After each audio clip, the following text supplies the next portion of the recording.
নমস্কাৰ মই দীপাংকৰ ৰয় আকৌ আহিছোঁ আপোনালোকৰ মাজত আজি দেখাও আমাৰ কলেজৰ এইবাৰৰ ফ্ৰেছাৰ্ছৰ দিনটো ফ্ৰেছাৰ্ছ আৰম্ভ হয় আমাৰ কলেজৰ এন্থেমৰ সৈতে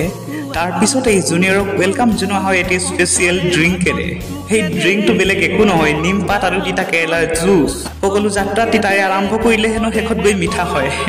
সেয়ে পৰম্পৰা তাৰ পিছত আহিল সবতকৈ বেছি আকৰ্ষণীয় মুহূৰ্তটি য'ত জুনিয়ৰবোৰে গৈ নিজৰ কিবা এটা টেলেণ্ট দেখাব লাগে আৰু তাৰ পিছত সিহঁতক এটা টাস্ক দিয়া হয় কোনোবাটি ল'ৰাক যদি বেলি ডান্স কৰিব দিয়া হৈছে আন কোনোবাটিক পল ডান্স আকৌ কিছুমানকতো নাপতলৰ বেডশ্বীটো বিক্ৰী কৰিবলৈ দিয়া হৈছিল